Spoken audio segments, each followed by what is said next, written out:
Il est tout à fait possible de connaître et d'apprendre de nombreux sujets liés au monde de la pnimiyut, de l'intériorité de l'être. Mais en même temps, de cette connaissance, en parallèle, on ne les perçoit pas comme étant une entité. On comprend chaque sujet, mais on ne voit pas le lien, le rapport, comment ils se relient entre eux. On peut étudier de nombreux livres de Moussard, écouter des cours très profonds, acquérir de nombreuses connaissances extraordinaires du monde pnimi.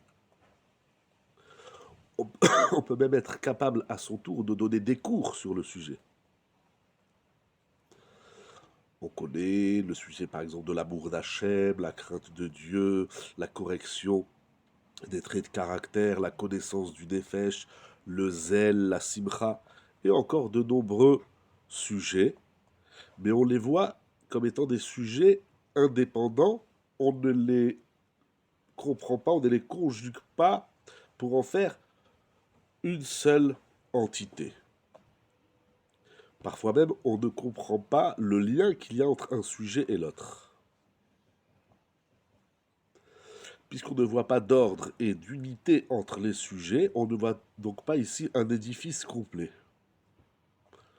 Et on pense même, à tort donc, que chaque sujet est une avoda spécifique, qu'il faut travailler sur chaque sujet différemment, il faut aimer Hachem, il faut craindre Dieu, il faut arranger ses midotes, il faut connaître son défèche, il faut travailler le zèle, il faut travailler la simcha, et ainsi de suite, mais il n'y a pas de lien entre un sujet et l'autre. Tant que l'homme perçoit le travail, la avodat Hachem, le service de Dieu de cette manière, il aura du mal à travailler le monde pnimi.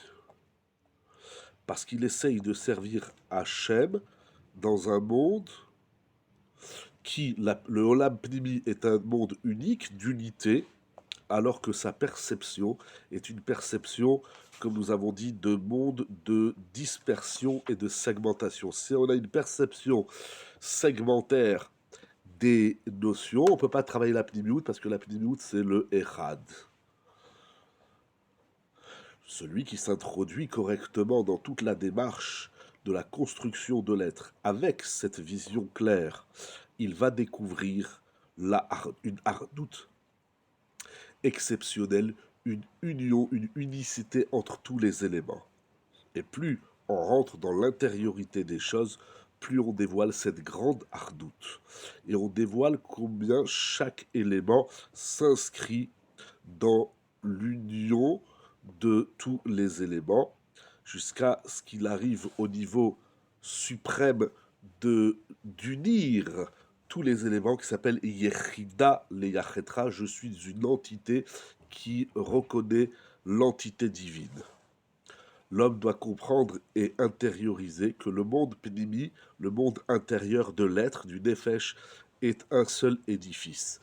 J'ai le droit de dire que je suis à un stade fragile, à un stade bancal, mais le travail de l'homme sera d'associer tous les éléments, de les ordonner et de les unir, ainsi d'être l'associé d'Akadosh Baruch Hu, de Dieu, dans la réalisation parfaite de la construction de l'être et de le conduire à une réalité qui s'appelle Binyan Echad Shalem, c'est-à-dire un édifice unique et complet.